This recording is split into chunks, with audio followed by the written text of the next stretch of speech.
August 13ರಂದು Karnataka bandh.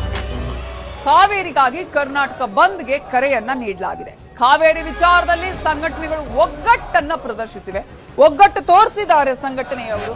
August 13ರಂದು Karnataka bandh ಅಂತ ಹೇಳಿದ್ದಾರೆ. ಕಾವೇರಿಗಾಗಿ ಕರ್ನಾಟಕ ಬಂದ್ಗೆ ಕರೆಯನ್ನ ಕೊಟ್ಟಿದ್ದಾರೆ.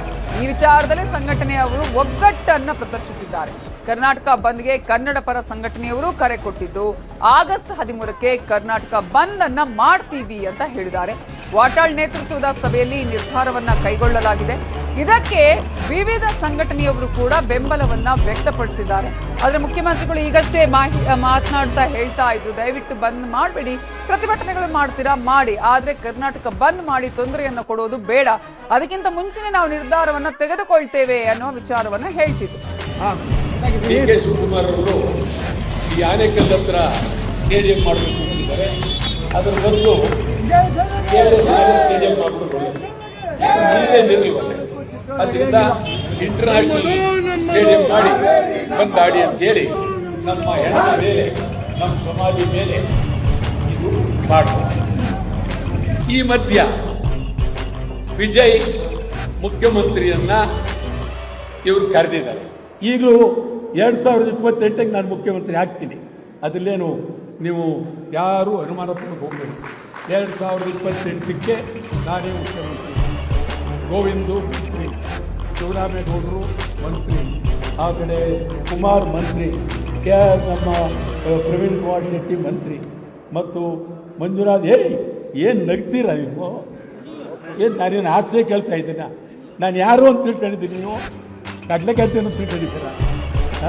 ರೈತ ಸಂಘದ ಪರವಾಗಿ ಅವ್ರು ಒಪ್ಪೋದಾದರೆ ಮಾತುಕತೆ ಆಡಿ ಅವ್ರು ತಗೊಳ್ತೀವಿ, ಇಲ್ಲಿ ಹೊರಗೆ ಇರ್ತೀವಿ ಅಂತ ಅವ್ರು ಒಪ್ಪಿಸ್ತೀವಿ ಅವರು. ಆದ್ದರಿಂದ ನಾವು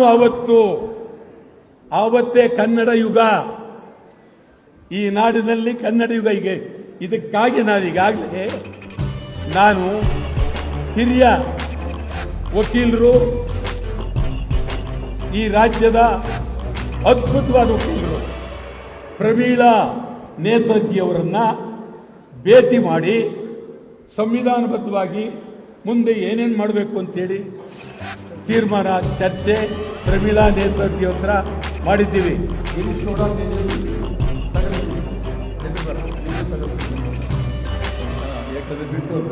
ಆಯ್ತಾ?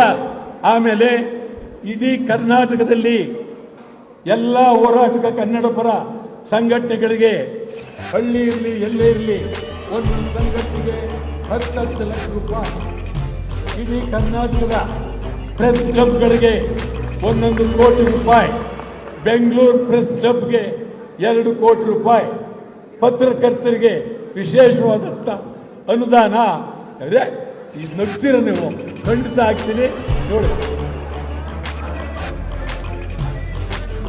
ಹೌದೌದು, ನಾವು ಇಲ್ಲಿ ದಯಮಾಡಿ ನಾನು ಮುಖ್ಯಮಂತ್ರಿ ಆದರೆ ನೀರು ಬಿಡಲ್ಲ, ನಾನು ಮುಖ್ಯಮಂತ್ರಿ ಆದರೆ ನೀರು ಬಿಡಲ್ಲ, ನಾನು ಮುಖ್ಯಮಂತ್ರಿ ಆದರೆ ನೀರು ಬಿಡಲ್ಲ.